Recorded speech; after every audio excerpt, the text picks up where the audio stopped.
Casa de Oración Santa Fe te invita a sus reuniones. Miércoles 8 p.m, domingos 8 a.m. y 11 a.m. Estamos ubicados: Plaza Santa Fe, Boulevard República de Honduras 104, Interior 9, Hacienda Santa Fe, Tlajomulco de Zúñiga, Jalisco. Casa de Oración Santa Fe, un lugar para adorar. Bueno, vamos a la palabra del Señor. Yo les quiero hacer una pregunta. ¿Qué harían si hoy el Señor les dijera que va a ir a su casa? Ahora, en este instante. Yo me acuerdo cuando pastoreábamos en México, una vez fuimos a visitar a unos hermanos temprano, nos dijeron, vayan por la mañana, está bien. Nada más me dijo, nada más pastor, entre con los ojos cerrados, me dijo, para que no viera yo el desorden, ¿no?, que tenía en su casa.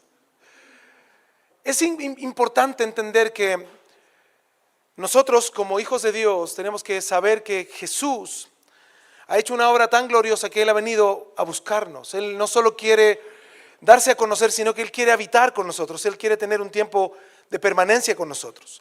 Por eso el Evangelio de Lucas nos muestra algo muy interesante, que Jesús en el Evangelio de Lucas de manera particular entró a varias casas. Y el Evangelio de Lucas nos muestra un panorama muy amplio de cómo la gente recibió a Jesús en sus casas, la motivación que tenían de recibirlos y el efecto que causó el Evangelio en esas casas. Y es muy interesante cómo en el capítulo 19 del Evangelio de Lucas, vemos probablemente para ustedes una historia ya muy conocida y reconocida, pero espero podamos tomarla desde una perspectiva un poco diferente el día de hoy. Sí voy a ocupar como les decía yo, en Lucas 19, versículo 1, una historia probablemente que ustedes ya conocen y reconocen, pero yo en la iglesia le digo a los hermanos, por favor no miremos esta historia como meros espectadores, así como en un cine, ¿verdad? Que a veces nosotros vemos la historia bíblica como si estuviéramos sentados en una sala de cine y como que nos proyectan una película. No, yo le invito hoy que usted se ponga su traje de judío, se ponga ahí su cosa para el sol y usted se sume al público para que podamos ver esta escena y este tiempo desde la perspectiva de una persona que estaba ahí en ese momento.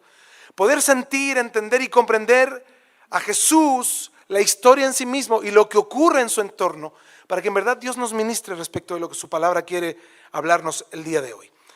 Lucas 19:1 dice así la palabra del Señor. Habiendo entrado Jesús en Jericó, iba pasando por la ciudad. Y sucedió que un varón llamado Zaqueo, que era jefe de los publicanos y rico, procuraba ver quién era Jesús, pero no podía a causa de la multitud, pues era pequeño de estatura. Y corriendo delante subió a un árbol sicómoro para verle, porque había de pasar por allí. Dice, cuando Jesús llegó a aquel lugar, mirando hacia arriba, le vio y le dijo, Zaqueo, date prisa, desciende, porque hoy es necesario que pose yo en tu casa. ¿Qué les parece si hacemos una oración antes de exhortar estos textos? Señor, te damos gracias. Gracias por la oportunidad que nos das de oír tu palabra. Y no solo oírla, tu palabra es viva y eficaz. Por favor, Señor, haz tu obra en nuestros corazones por medio de tu palabra. Creemos en el poder de tu palabra. Por eso, Señor, confiamos en que el poder de tu palabra transformará nuestros corazones. Nos hará, Señor, mirar el Evangelio, Señor, mirar lo que tú has hecho, lo que tú hiciste y lo que tú seguirás haciendo de la manera correcta. Ayúdanos, Señor, no solo a comprender tu palabra, sino a vivir tu palabra. Te agradecemos por este hermoso tiempo que nos das. A través de Jesús oramos. Amén. Amén. Hoy vamos a estudiar la historia de un hombre que aparentemente lo tenía todo.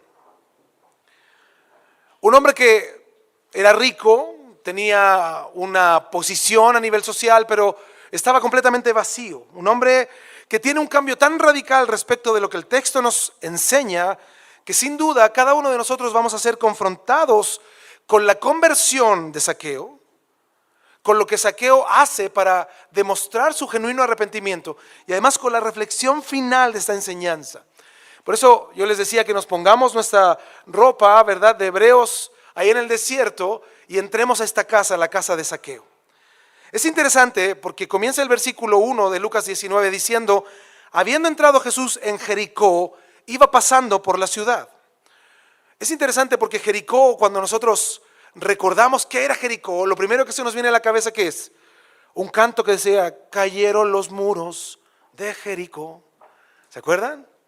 Y rodearon los muros y después gritaron y los muros se cayeron.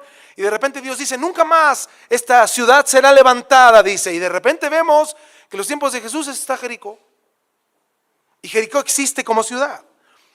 Y en esos tiempos esta ciudad antigua era muy importante porque Jesús venía de camino a Jerusalén.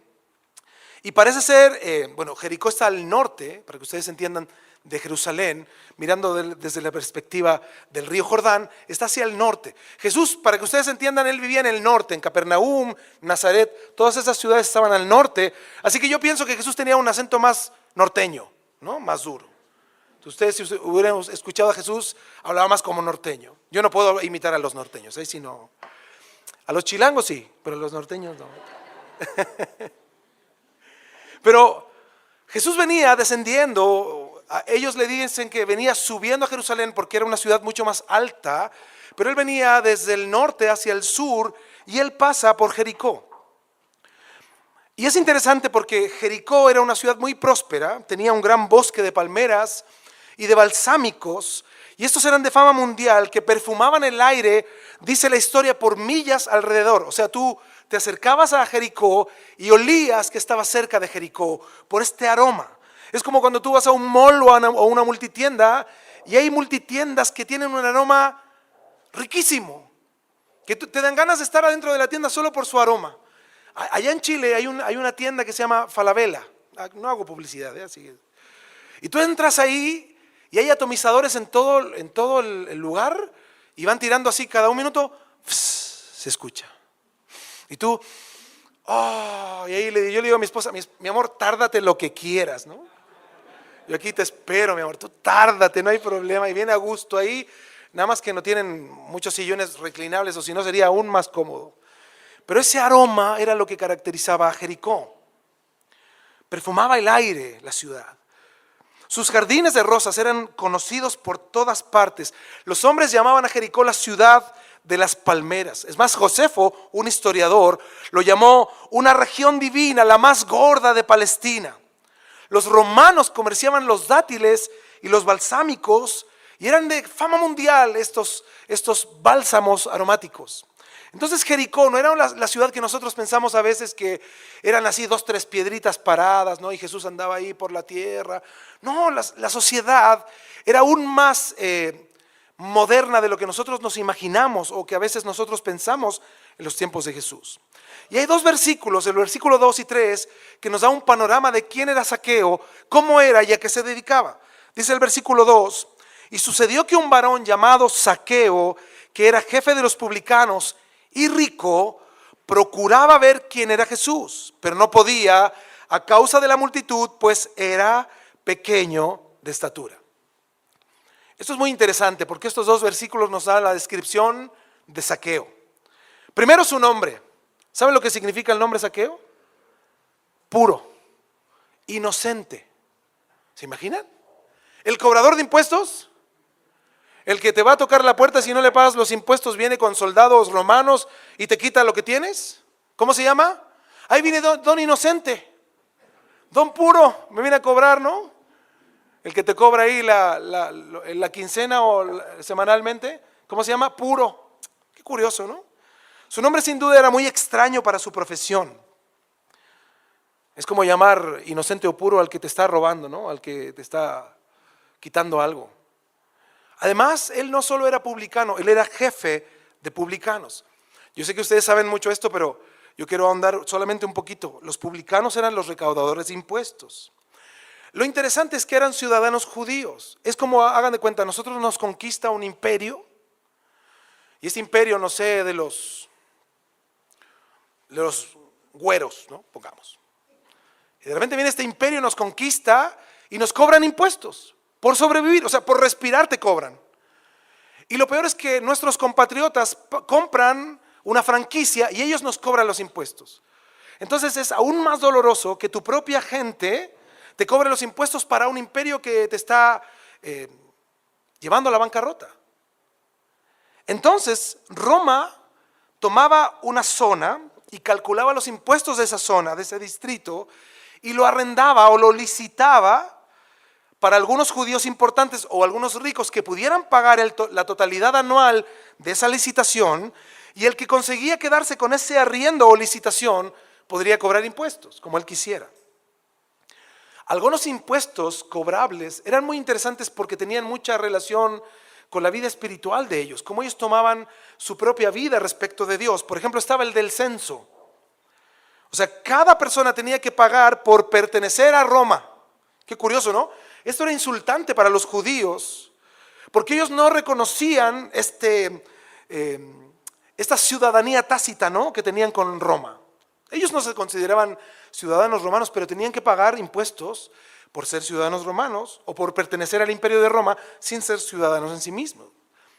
El segundo impuesto muy interesante era el sobre la propiedad, ¿no?, que era igualmente ofensivo para ellos porque su pago ellos lo consideraban un insulto a Dios. Ellos consideraban que Dios les dio la tierra y el lugar donde vivir, pero Roma les cobraba impuesto por donde vivir. Acá se llama el predial, ¿no? No se vuelvan no me voy a rebelar, ¿no? ¿Se imaginan? El pastor dijo, no, el pastor de Chile dijo, no es cierto. Es interesante, fíjense, estos impuestos eran una afrenta a los judíos. Eran una afrenta. ¿Cómo me cobran por ser conquistado? Me cobran y además me cobran por donde vivo. Por eso lo que hacía Roma era licitar estos lugares, ¿verdad?, y entregarlos a ciudadanos judíos que estuvieran dispuestos a confrontarse con sus paisanos y quitarles dinero.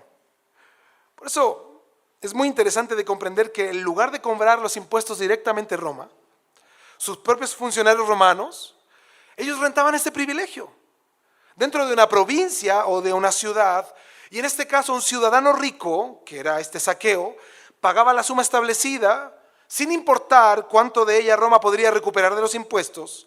Para los romanos, mientras pagaran lo que ellos pedían, estaban tranquilos. Entonces, ¿qué hacía un jefe de estos recaudadores? Subdividía la región y daba subcontratos. O sea, yo, por ejemplo, pagaba por toda la región de Santa Fe. Entonces yo después tomaba un mapa y la dividía. Mira, de esta calle a esta calle tú, de esta calle a esta calle tú. Y eso hacía Zaqueo. Era un jefe de cobradores de impuestos. Entonces todo el mundo sabía que cada publicano cobraba una suma adicional suficiente para obtener ganancias. Y esto generaba el odio porque estos ciudadanos romanos ciudadanos judíos estaban avalados por el imperio romano. Entonces, para ir a cobrar, habían soldados romanos asignados a estos cobradores. Entonces, ¿quién se podía negar? Si tú no pagabas tus impuestos, llegaba este ciudadano judío. Hola, Juanito, ¿cómo estás? Bien, ¿cómo estás? Tanto tiempo. Amigo. Bueno, ahora no soy tu amigo, vengo a cobrar los impuestos. Oye, pero dame chance, ¿no? Como dicen acá, ¿verdad? Dame chance, tantita chance, dame chance. No puedo. ¿Qué tienes por ahí? Y al fondo se escuchaba, ve, una ovejita. Pues pagan tu ovejita. No, pues es lo único que tengo. Pues lo lamento, me la llevo. No, pues si eres mi amigo, me la llevo. ¡Pam! Los soldados romanos abrían la puerta, iban por la ovejita y se la llevaban. Era legal. Entonces, ¿se imaginan el odio que ellos generaban en medio de la población judía? Por eso los publicanos extorsionaban a la gente con la ayuda legal de los soldados romanos. Explotaban todo lo posible para obtener más recursos. Por eso eran sumamente detestados. ¿Se acuerdan cómo decía que Jesús se reunía con quiénes? Con prostitutas y ¿con qué más? Pecadores, publicanos. O sea, lo peor de lo peor de lo peor, y lo peor eran los publicanos. Era lo peor para ellos. Por eso es muy interesante cuando Juan el Bautista estaba bautizando, dice que en un momento vinieron unos publicanos a hablar con él. Oye Juan, mira, nosotros somos lo peor de la sociedad. ¿Qué tenemos que hacer para nosotros estar bien con Dios? Ahí en Lucas 3:13, no lo busque. Y Juan les dijo, no exijáis más de lo que os está ordenado. O sea, no extorsionen a la gente, no le quiten de más. Cobren lo justo. Fíjense, Juan no dijo, no les cobren. No dijo, cobren lo justo, pero no extorsionen. no se ganen el odio de las personas. Por eso el versículo 2 es tan trascendente, dice, y sucedió que un varón llamado Inocente, o Puro, que era jefe de publicanos, o sea, no publicano, era jefe de publicanos, o sea, él era el manda más de todos los publicanos de la zona, y además por causa de ser jefe de publicanos, ¿cómo era? Rico. O sea, su riqueza, ¿de qué venía? No venía de una heredad familiar, no venía probablemente de ganancias honestas o que tenía un negocio, no, venían directamente de su labor. Él era rico por cobrar impuestos en demasía. Entonces su nombre no iba de acuerdo a su profesión. Era un alto funcionario para Roma, podríamos decir que era un gerente y jefe de los recaudadores de impuestos. Él supervisaba a otros recaudadores y cobradores dentro del Ministerio de Finanzas Públicas de la zona, ahí en Jericó, que estaba al servicio de la recaudación de dichos impuestos en toda la nación de Israel, y directamente él trabajaba para el Imperio Romano. La oficina de ellos estaba literalmente en Jerusalén, pero él era oriundo de Jericó. Y eso no es todo. Versículo 3. Procuraba, dice, ver quién era. ¿Quién? Jesús. Pero no podía a causa de la multitud, pues era, ¿cómo era él? Pequeño de estatura. Aquí hay dos cosas muy interesantes. Primero, dice, procuraba ver quién era Jesús.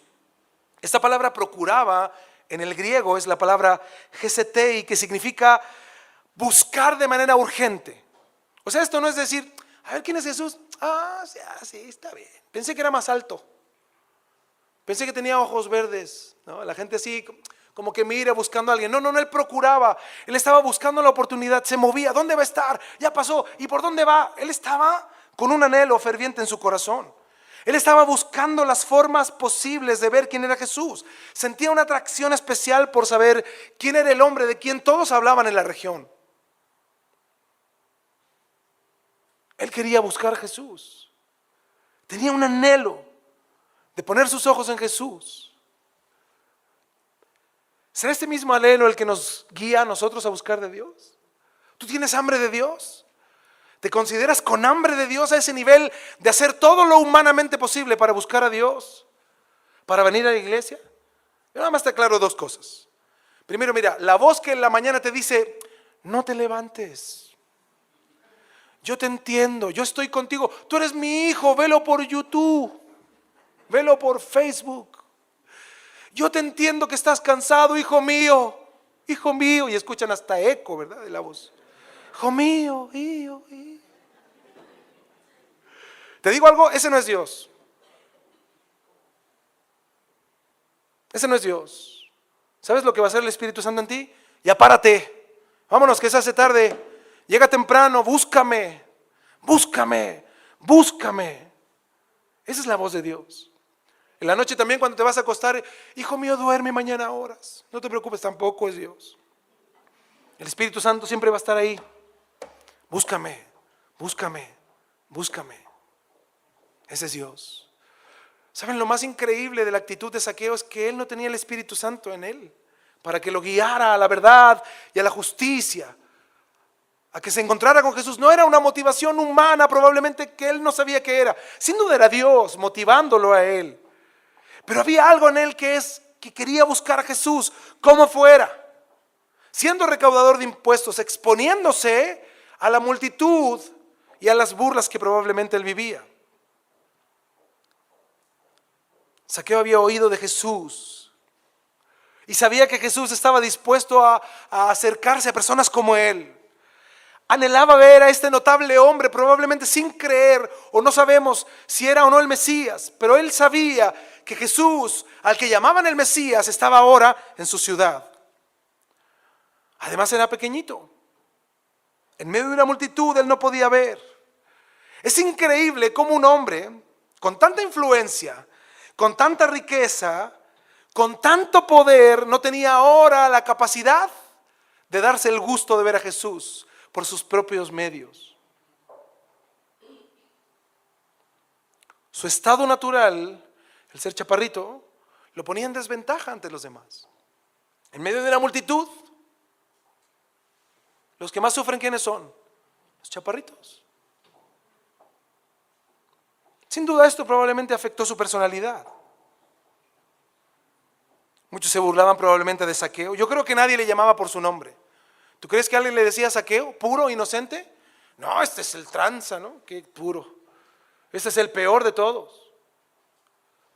Y probablemente yo me imagino cómo el mundo lo odiaba, la gente se burlaba de él, porque además de odiarlo por su condición, probablemente también por su condición humana. Yo meditaba y yo pensaba, si Zaqueo tuviera un corazón pequeño, como su estatura, probablemente se hubiera rendido. ¿Para qué? Dice, hay tanta gente, ¿no?, que lo sigue. ¿Para qué voy? Otro día o en otra ocasión. Pero Zaqueo, fíjense, tenía todo en contra en su vida. Y esto es muy interesante de analizar. Era chaparrito, un hombre que debería de haberle dado un camino. Pero ¿qué dijo él? A pesar de mi estatura y a pesar de mi apariencia física, yo voy a lograr ser rico. Claro, lo consiguió a lo mejor no bajo los parámetros normales, ¿verdad? Pero tuvo la voluntad de hacerlo. Tuvo la voluntad y logró hacerlo y lo logró. Y ahora esa misma voluntad que tuvo para hacerse rico, tiene la voluntad para buscar a Jesús. Nada lo iba a detener, era un hombre determinado. Versículo 4. Y corriendo adelante, dice, subió a un árbol sicómoro para verle porque había de pasar por allí Jesús.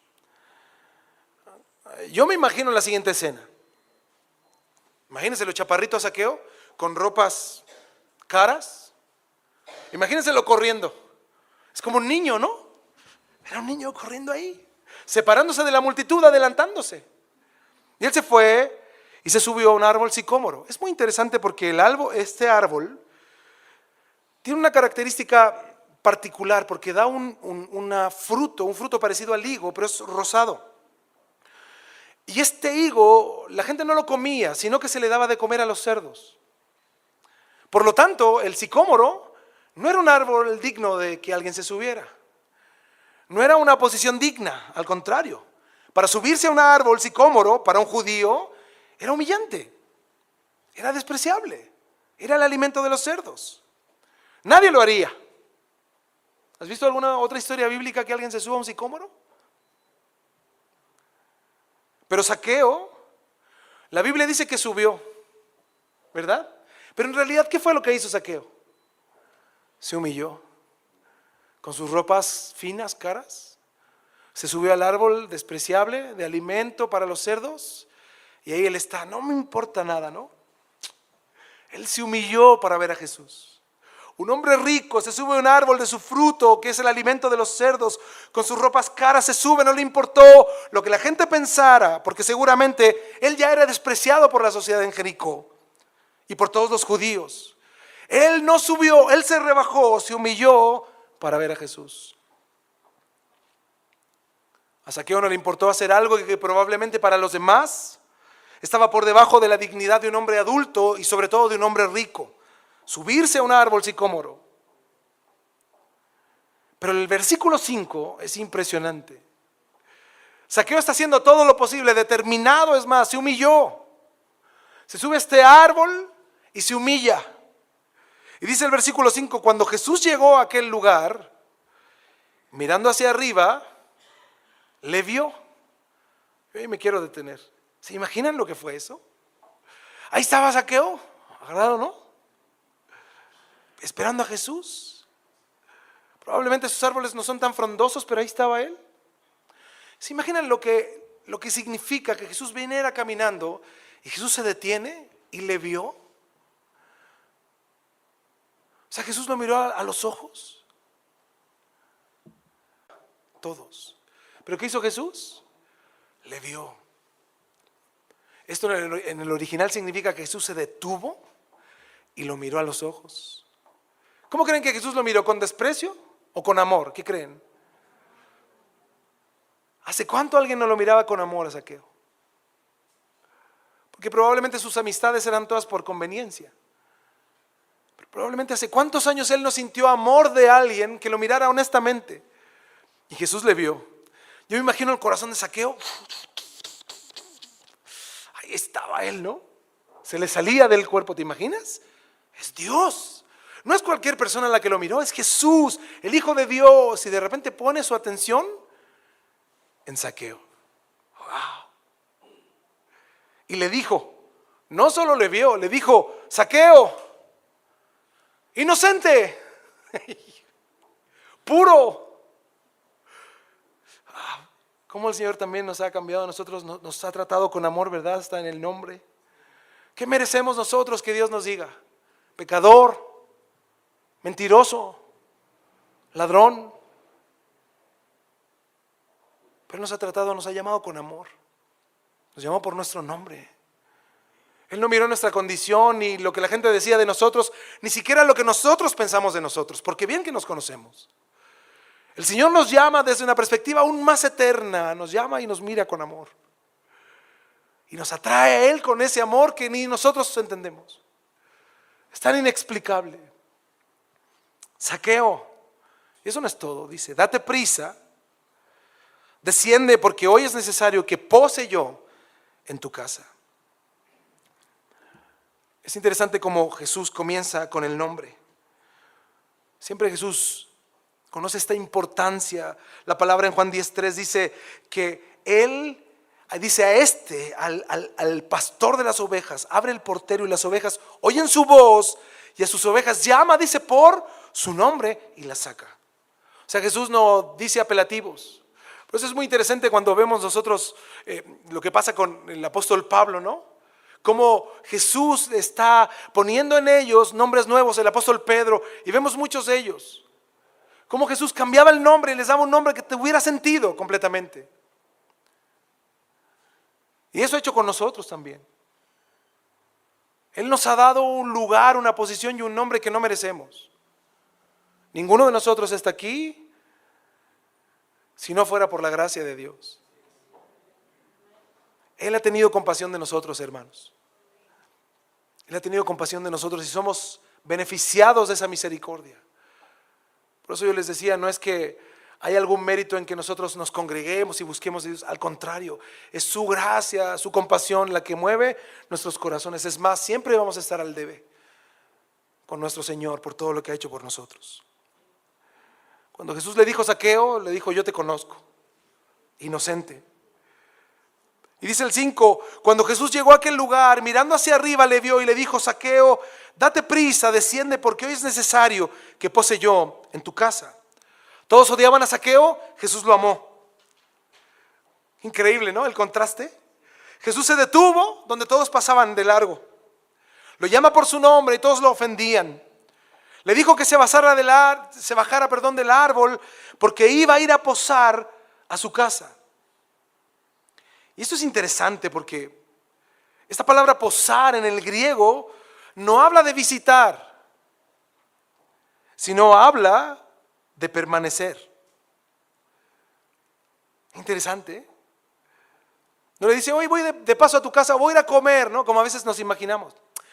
Voy a ir a almorzar, voy a comer, voy a cenar contigo. No dice, es necesario que yo pose. O sea, Zaqueo, elegí tu casa para alojar aquí en Jericó. Date prisa, voy para allá. Por eso yo les decía al principio, ¿se imaginan? Jesús dijo, hoy vine aquí a Santa Fe y elegí tu casa para quedarme. Así que date prisa porque para allá voy. ¿Qué haríamos? Queda aquí vacío, ¿verdad? ¿Nos iríamos corriendo o no? Algunos no, ¿verdad? Algunos dirían, ay, ahorita. Voy por unos tacos primero, ¿no? Porque tengo un poquito de hambre. Es muy temprano el pastor, los cultos. Hace hambre y ahorita nos vamos a casa ahí con Jesús. Así a veces tenemos la actitud nosotros. Despreciar ese llamado, ¿no? Urgente. Y la declaración de Jesús no era solamente natural. Jesús está hablando de lo espiritual. Por eso esta palabra posar en griego nos habla de vivir, de permanecer, de quedarse. Habla de una relación. Por lo tanto, Jesús no solo habla de que quería posar con Él o habitar con Él de manera física, sino también en su corazón. Por eso dice, cuando Jesús miró hacia arriba y le vio, le dijo, Zaqueo, date prisa, desciende, porque hoy es necesario que yo pose en tu casa. Apresúrate, le dice. Baja rápido. Si no se apuraba, probablemente la oportunidad, él consideró, podría perderse. Él quería conocer a Jesús.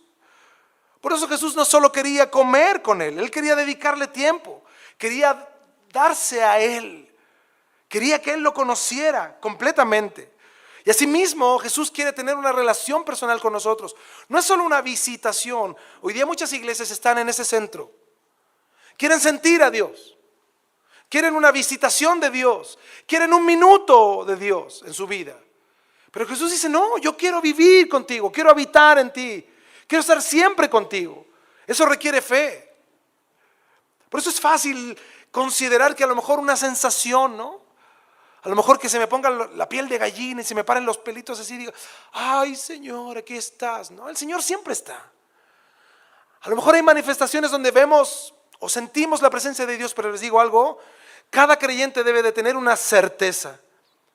Cristo dijo, yo estoy con vosotros. No dice estaré, estoy con vosotros. Una acción en el presente, cada día, en cada momento, todos los días, dice la palabra de Dios. ¿Hasta cuándo? Es más, hasta cuando nos muramos, Él va a seguir estando con nosotros. O sea, incluso sobre la muerte. La muerte no nos separa de Dios, al contrario, ahí serán abiertos nuestros ojos y le veremos. ¡Wow! Por eso el día, yo digo a los hermanos allá, el mejor día de nuestra vida, ¿saben cuál va a ser? El de nuestra muerte. Cuando veamos al Señor. Y aquí estaba el Señor y yo, mira, de brazos cruzados cantando. Y ahí estaba el Señor. Aquí está el Señor. Y les digo, cuando nos vamos, el Señor va con nosotros. Y cuando estemos en casa, ahí está el Señor. Wow, ¿se imaginan lo que es tener esa certeza? Por eso aquí está el Señor, ¿saben? Por causa de nosotros. Si la iglesia sale de este lugar, eso solo es un edificio. Así les digo a los hermanos, es una construcción. El Señor está aquí por causa de su iglesia. Qué hermoso es eso, ¿no? Así que no solo el Señor te estaba esperando, Él también venía contigo. El Señor estaba ahí, venía. Así que tú en tus trayectos, en vez de pelear con tu Señor, y llegamos acá a la iglesia bien santos, ¿no? Pasó mi esposa, y la esposa bien enojada, ¿no? No, en el trayecto, en nuestra vida diaria, el Señor está con nosotros. Vivamos, dice la Biblia, en temor de Dios, ¿no? En ese temor de Dios, sabiendo de que Dios está con nosotros. Él cumple su palabra, ahora nos toca a nosotros. Dice el versículo 6, entonces después de que Jesús le dijo, yo me voy a ir a quedar contigo, escogí tu casa para quedarme acá en Jericó. Dice, él descendió a prisa y le recibió gozoso. Aquí hay dos oraciones muy interesantes. Primero, que él se bajó del sicómoro. ¿Se imagina cómo se bajó? Imagíneselo. Por eso le dije, póngase su túnica ahí y esté ahí. Y yo me imagino eso, mirando cómo se baja Zaqueo del sicómoro. ¿Se imaginan ahí con sus ropas ahí? Bien dificultoso. Yo creo que él se tiró, no le importó nada, ni que se ensuciara o que se rompiera. Jesús va a mi casa. Yo imagino que él se bajó. ¿Y cómo creen que se fue a su casa?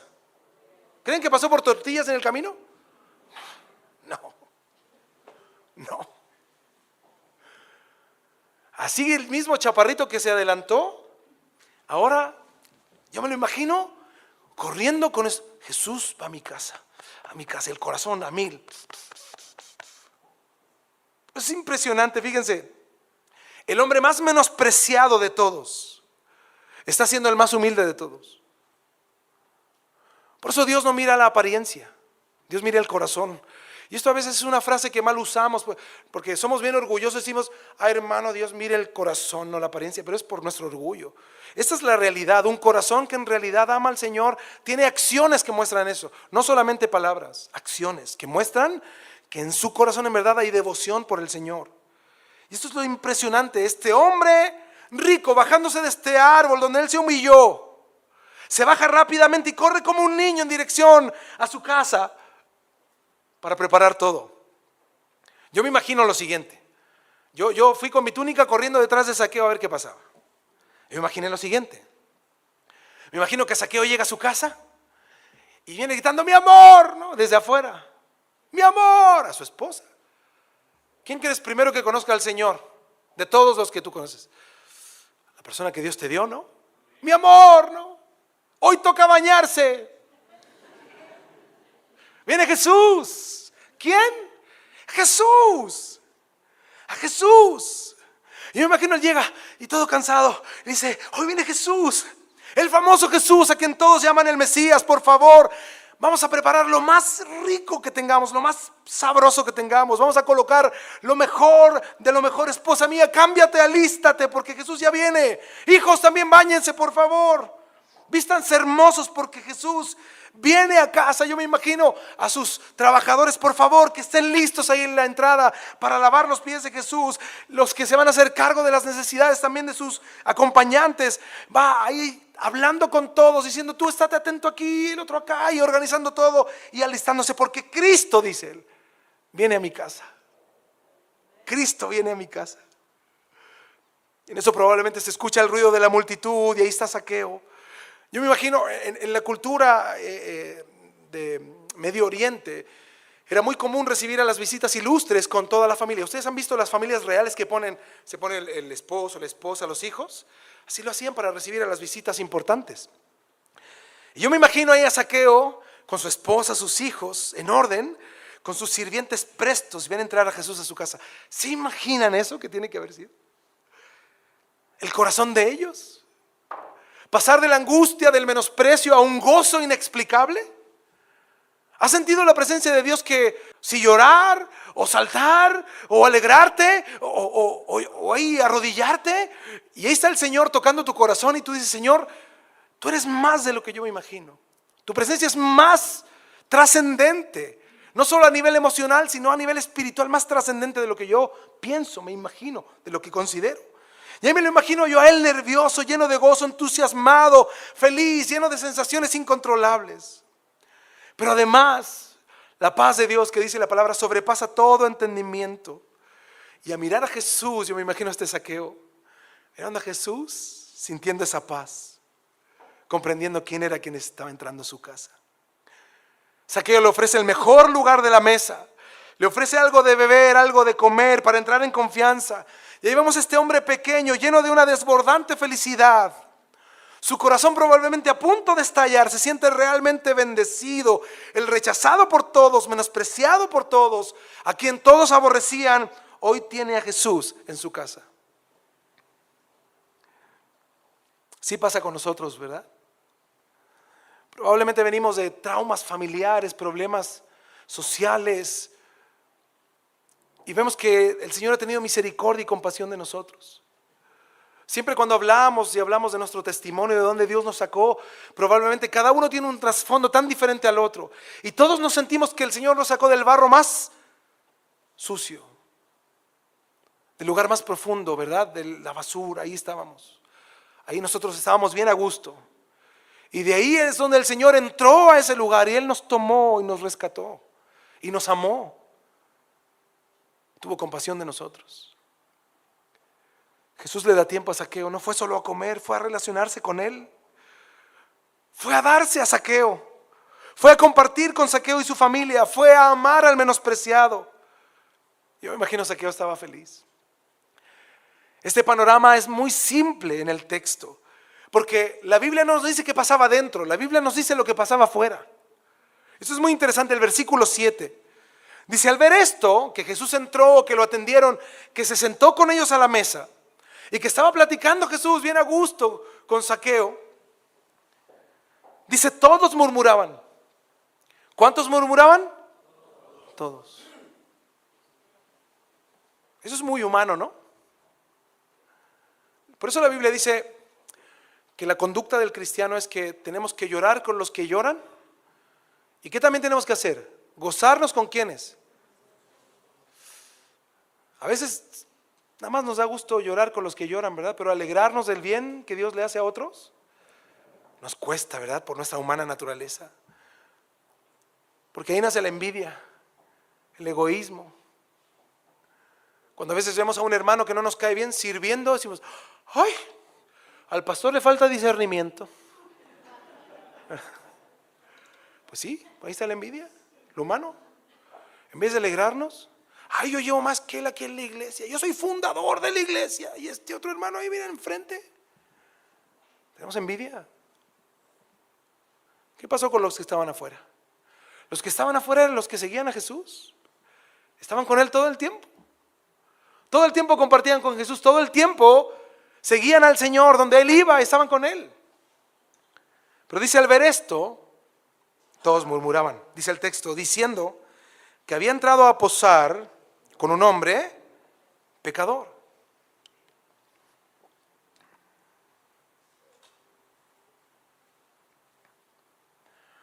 No solo los líderes religiosos pensaron esto, todos. Pensaban que Jesús llegó demasiado lejos, ¿no? Asociarse con un hombre tan malo como Zaqueo. Así que protestaron. Comenzaron afuera a hablar y a gritar, a vociferar la real condición de la casa del hombre o del hombre de la casa donde Jesús entró. Por eso afuera el ambiente era hostil. ¿Se imaginan acá? Viniera un grupo de personas, haz de cuenta, no sé, 300 personas estuvieran afuera. Comenzaron a gritar cosas acá. Ese pastor de Chile, ¿se imaginan? Bájenlo de ahí, no lo conoce. Sáquenlo. ¿Se imaginan? Ese era el ambiente afuera de la casa de Zaqueo. Jesús, no sabes con quién estás ahí. Este tipo es un ladrón. Como tú, Jesús, puedes entrar con ese ladrón. Y atrás, sí, es cierto. Sí, también. A mí me robó. A mí también. Ahí estaban los religiosos. ¿Cómo se le ocurre, no? Entrar con ese hombre, el peor de lo peor de esta sociedad. Así estaban todos afuera. No dice unos pocos o uno que otro haciendo un comentario, eran todos. El ambiente era hostil. Las personas murmuraban, ofendían públicamente a Zaqueo. Probablemente para que Jesús supiera quién era Zaqueo. Yo creo que algunos pensaron que Jesús no sabía quién era. No sabía la casa que había entrado. Pero Jesús, siendo Dios, sabía perfectamente quién era Zaqueo. Y esto ocurría en la calle, la gente gritando, ofendiendo, vociferando, para que Jesús pudiera oír. Mientras dentro de la casa se lleva una conversación entre Zaqueo y Jesús. Jesús, sin duda, hablando del Evangelio, Jesús no tenía otro tema. Jesús quería que todo hombre pudiera conocer a Dios, que todo hombre se arrepintiera de sus pecados. Y ahí estaba Jesús hablando del Evangelio, del reino, del plan de Dios. Y luego de pasar un tiempo juntos ante la hostilidad de afuera y la santidad del interior, qué curioso, ¿no? Qué curioso que donde debería de haber santidad, gente respaldando al Señor, los que estaban afuera estaban impidiendo que el Evangelio fuera proclamado. Y donde ellos pensaron que adentro había hostilidad, era todo lo contrario, adentro el Evangelio estaba siendo proclamado. Por eso nosotros a lo mejor no estamos activamente haciendo algo, pero les digo algo, hermanos, todos debemos de estar orando y velando por la salud de la iglesia, la salud espiritual de la iglesia. Hagamos algo visible o activamente o no, tenemos que nosotros estar siempre orando y velando que el Señor ayude a los siervos, a los que sirven, a los pastores, que el Señor los respalde para que la palabra de Dios penetre en los corazones y cumpla su objetivo. Por eso ahí estaba el Señor hablando con Zaqueo y de repente en medio de la plática, dice el versículo 8, entonces Zaqueo, puesto en pie, yo sé que ustedes conocen muy bien esta historia, dijo al Señor. ¿Sabe lo que está haciendo? Él está haciendo una confesión pública. Él está haciendo una declaración pública de su arrepentimiento. Lo que va a hacer él es hablarle al Señor delante de su esposa, delante de sus hijos, delante de los criados, delante de todo aquel que quisiera oírlo, que él quería arrepentirse genuinamente.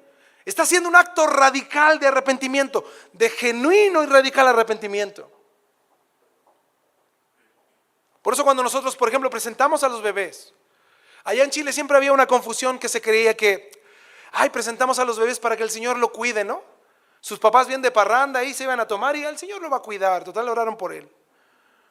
No, la presentación de niños es una confesión pública de los padres, ante Dios, ante los pastores y ante la iglesia, de que yo me hago responsable de cuidar a mi hijo, de guiarlo en el camino del Señor, de darle un buen ejemplo, para que cuando él sea grande glorifique al Señor también.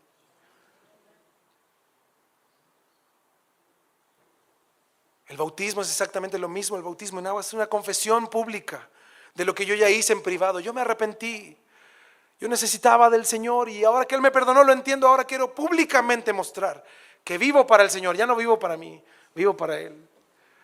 Y Zaqueo se pone en pie y dice, delante del Señor, quiero hacer una confesión. Que escuche mi esposa, mis hijos, mis criados, todo aquel que quiera oírme. Y dice Zaqueo, he aquí, Señor. ¿A quién se refería? Al Señor. Él no estaba haciendo simplemente una declaración. Señor, yo te voy a servir. Señor, si me das auto, te voy a servir. Si me das un carro, Señor, te prometo, Señor, que voy hasta Santa Fe, Señor, todos los días. Aunque no haya culto, ahí voy a estar, Señor. Y tienes tu carro y el pastor te llama. ¿Y qué pasó? No, pastor, es que hay que pagar el carro ahora, pastor, tengo que trabajar, no tengo tiempo. O a otros que andan en malos pasos, ¿no? Mucha gente hace muchas promesas al Señor, pero Zaqueo se lo tomó en serio. Fíjense cómo dice, he aquí, Señor, al Señor, la mitad de mis bienes, ¿qué dijo él? Doy a los pobres. La mitad. Él se está despojando. Dice, entendí algo, le dice el Señor. Lo que tengo ya no es importante. Es increíble que esa conciencia en el ser humano generalmente solo viene cuando alguien tiene alguna enfermedad terminal. Alguien tiene un cáncer o algo así y dicen, de verdad, pastor, yo perdí mi tiempo, lo material no es importante. ¿Y por qué cuando estamos sanos no entendemos eso? Hay cosas que no son tan importantes como creemos. Por eso Dios con algunos trata de una manera particular y a otros les advierte que consideremos realmente lo valioso e importante estando enteros, para que podamos vivir para la gloria de Dios. Este hombre dice, Señor, la mitad de mis bienes doy a los pobres. Es interesante esto. De su fortuna, la mitad la iba a dar a los pobres. Y de la otra mitad, de lo que me quede a mí, es interesante esto, si en algo he defraudado a alguno, se lo devuelvo, como dice, cuadruplicado. ¿Por qué hace esta declaración Zaqueo? Él conocía muy bien la ley. Yo les invito a que vayamos a Levítico 6:2. Y aquí es donde las palabras de Zaqueo tienen sentido entendiendo la ley.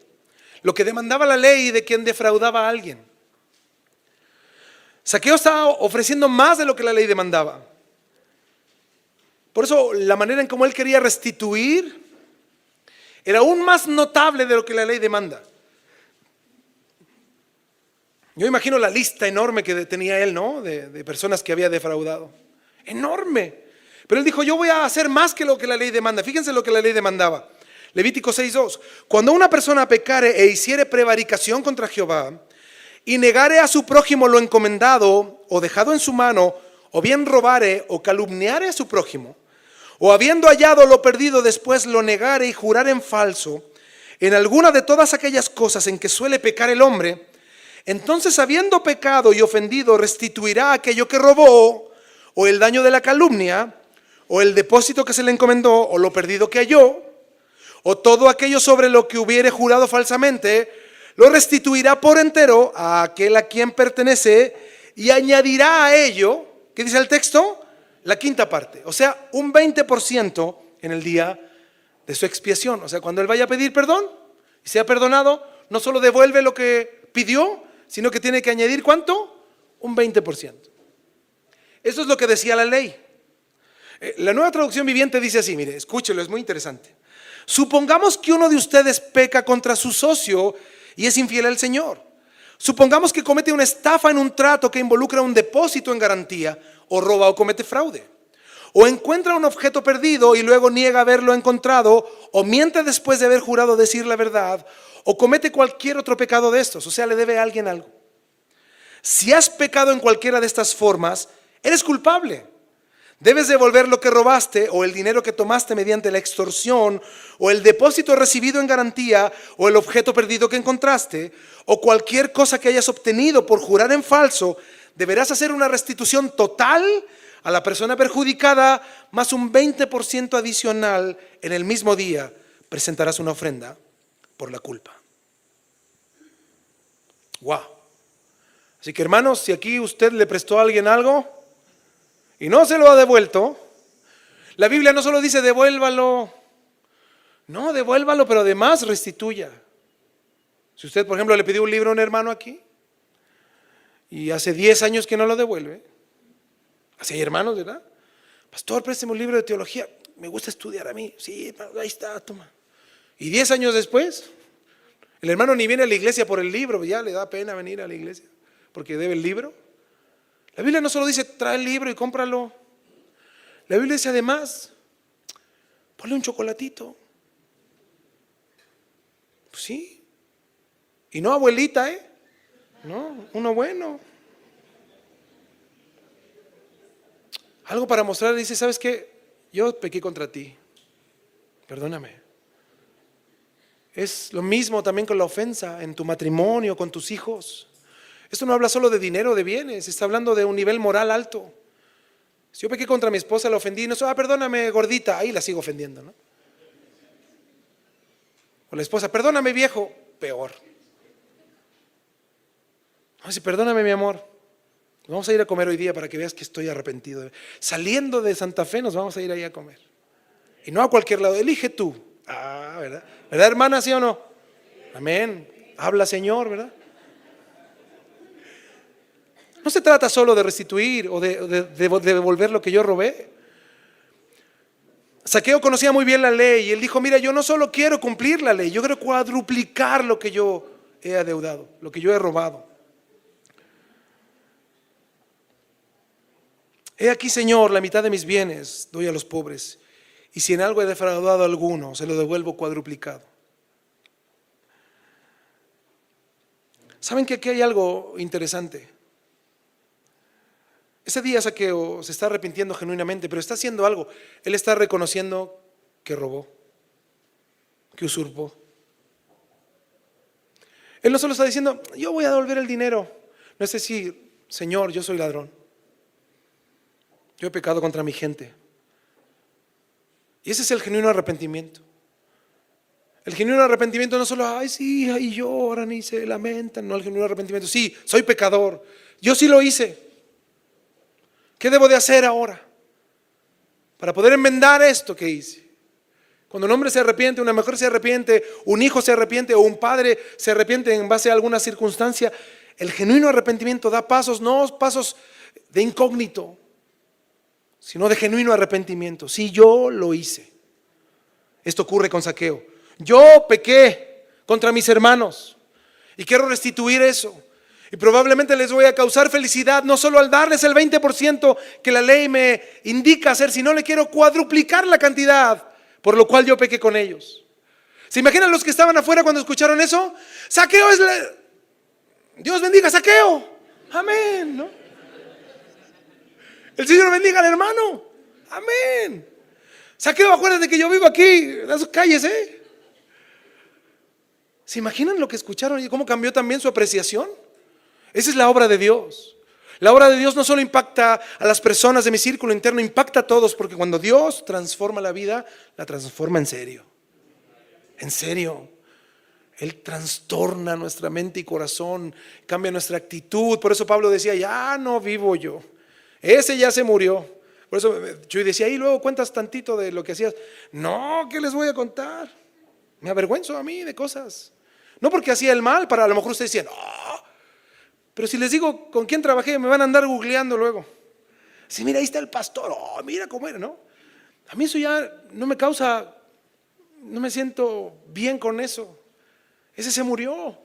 Ahora Dios me tiene aquí, predicando su palabra, hablando de que Dios transforma las vidas.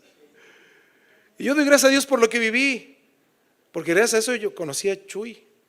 El año 95, bueno, él no me conocía de mí, pero el año 95 yo ya conocía del pastor de ustedes.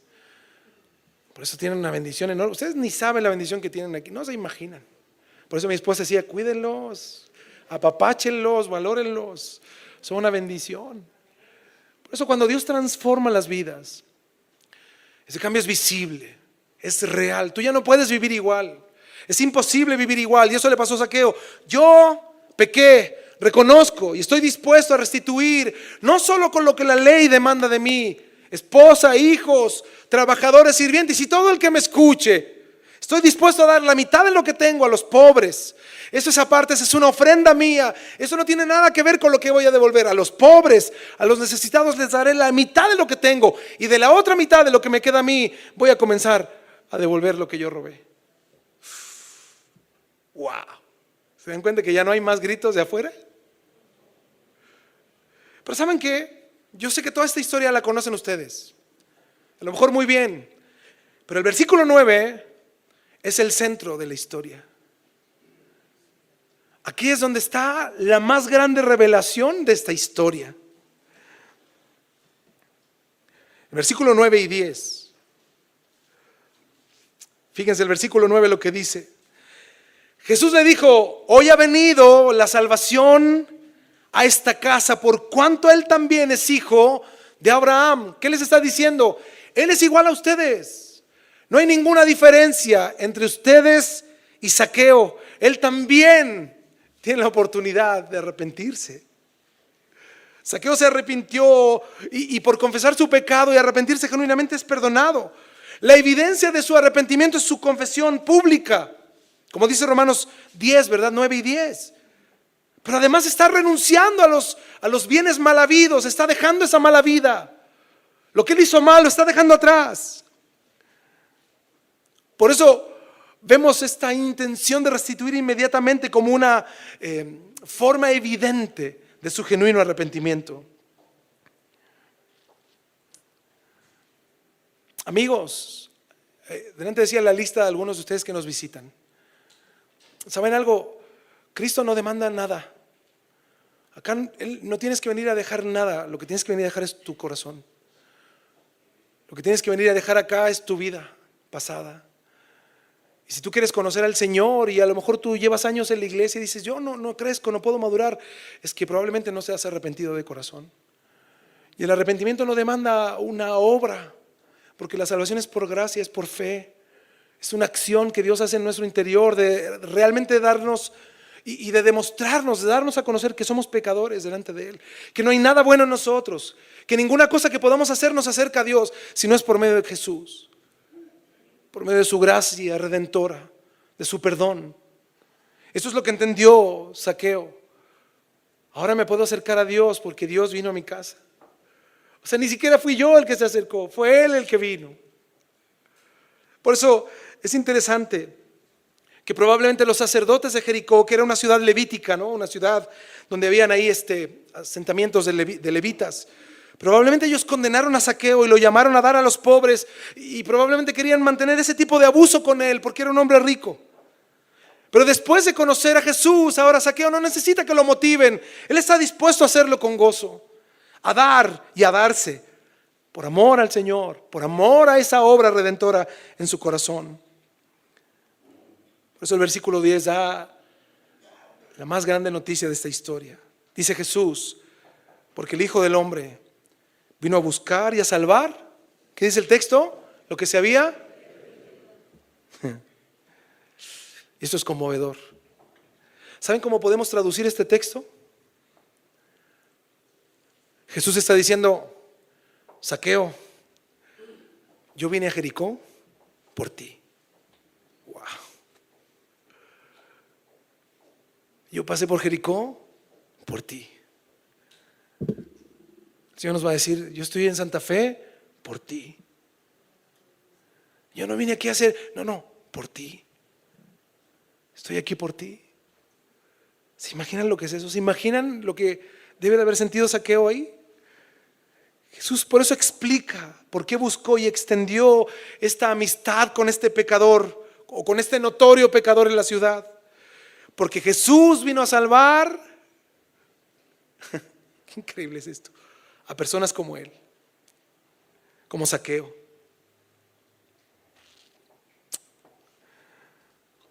Nosotros vemos en toda la historia como nosotros nos vestimos ahí en medio, ¿verdad? Y vimos cómo Zaqueo procuró, buscó, subió, bajó, hizo todo lo que él tenía que hacer. Y él estaba ahora buscando a Dios y probablemente estaba perdido para toda la sociedad, para los religiosos, para su comunidad, pero no para Dios. No para Dios. Y Jesús culmina las frases en la casa de Zaqueo diciendo: yo vine a Jericó a buscarte a ti, a buscar a Zaqueo. Yo, para terminar, les quiero decir algo. ¿Saben qué, hermanos? Si estamos hoy aquí, no es por casualidad, en lo absoluto. Si tú llegaste a esta iglesia, no es casualidad. Te digo algo: Jesús te vino a buscar. Jesús vino por ti.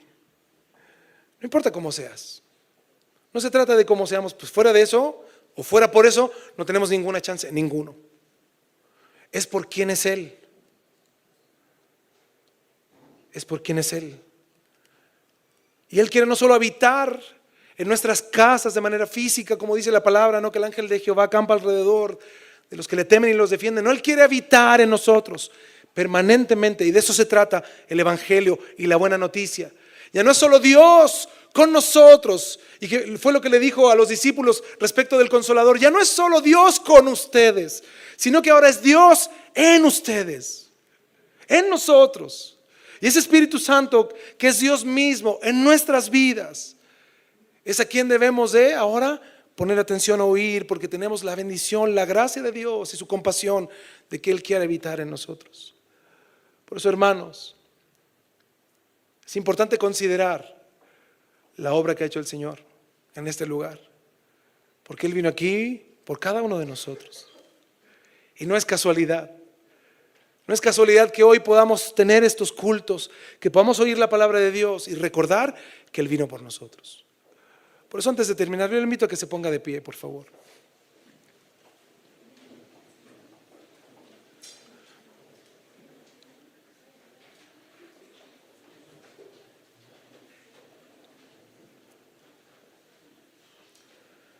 Y lo invito a que cierre sus ojos y haga una reflexión personal, completamente honesta. Diga: Señor, en verdad yo a veces no entiendo mucho eso, de que tú estés, Señor, siendo Dios, quieras gobernar mi vida, estar en mi vida, en mi hogar. Por eso, Señor, yo te quiero dar el lugar que te corresponde en mi corazón. Así como Zaqueo, probablemente con deficiencias, problemas, pecados, adversidades, oposición, dificultades, pero así como Él, Señor, yo quiero tener una genuina arrepentimiento, un genuino cambio de actitud para que tú reines en mi corazón, para que tú gobiernes en mi corazón.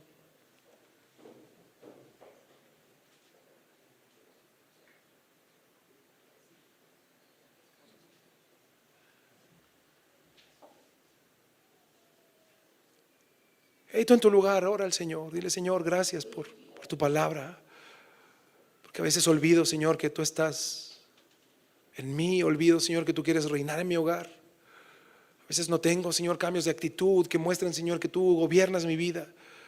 Por eso, gracias, Señor, por este gran ejemplo. Entender que tú eres el que ha venido a nuestro hogar, a habitar en nuestra vida, que tú nos has venido a rescatar, Señor. Es en realidad, Señor, la más grande noticia. Tú, siendo Dios, pudiste habernos exterminado de una vez. Pudiste haber acabado con todo, Señor, y te hubieras ahorrado tantos problemas que te damos nosotros. Pero tú has tenido tanta misericordia que nos has traído hoy aquí, Señor, a recordarnos que no es que nosotros, Señor, vengamos y casi tienen que agradecernos porque venimos. No, al contrario, tú nos has traído aquí. Y es tu gracia y tu compasión la que nos ha convocado en este lugar. Por eso, gracias, Señor, porque tú has venido aquí a Santa Fe a buscarme a mí. Has venido a este hermoso país a buscarme a mí. Has venido, Señor, a esta comunidad a buscarme a mí. Gracias, Señor. Yo no soy nadie, no soy nada, Señor. Así también a las personas que nos visitan. El Señor vino a buscarte a ti. No solo viniste hoy aquí a este lugar, a la iglesia. El Señor vino a buscarte a ti con todos tus problemas, dificultades, necesidades. El Señor te ama.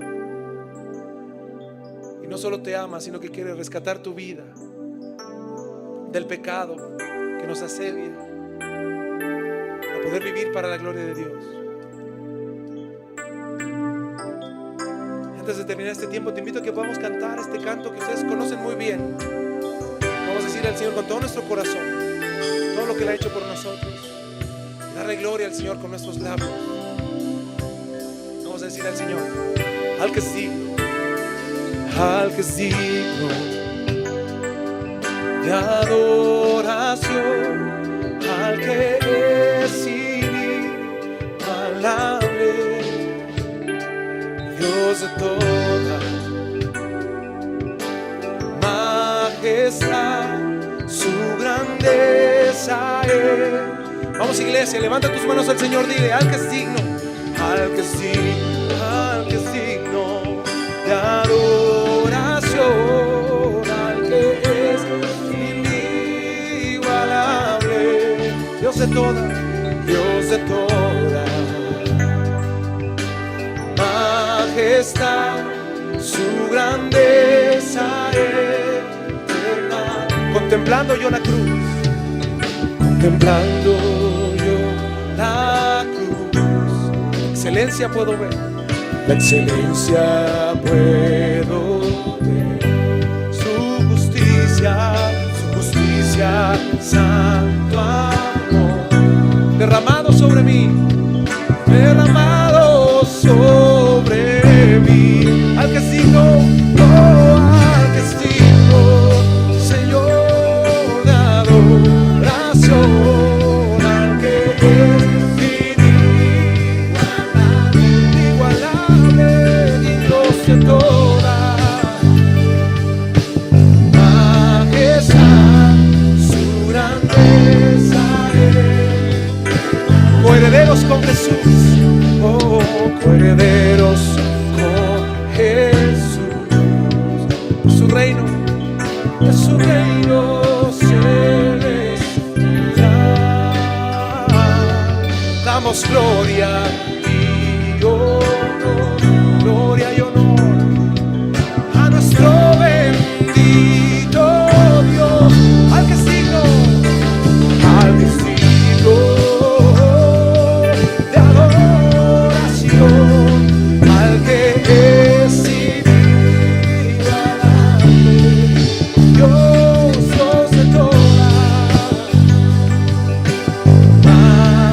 Dios de toda majestad,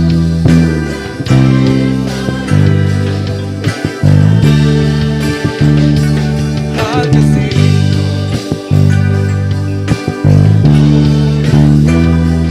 al que es inigualable, Dios de toda majestad, su grandeza eterna. Gracias, Señor. Gracias por la bendición de escuchar tu palabra, Señor, certera y fiel. Gracias, Señor, porque todo lo que tú haces es perfecto, porque tú eres digno de toda gloria. Casa de Oración Santa Fe te invita a sus reuniones. Miércoles 8 p.m, domingos 8 a.m. y 11 a.m. Estamos ubicados: Plaza Santa Fe, Boulevard República de Honduras 104, Interior 9, Hacienda Santa Fe, Tlajomulco de Zúñiga, Jalisco. Casa de Oración Santa Fe, un lugar para adorar.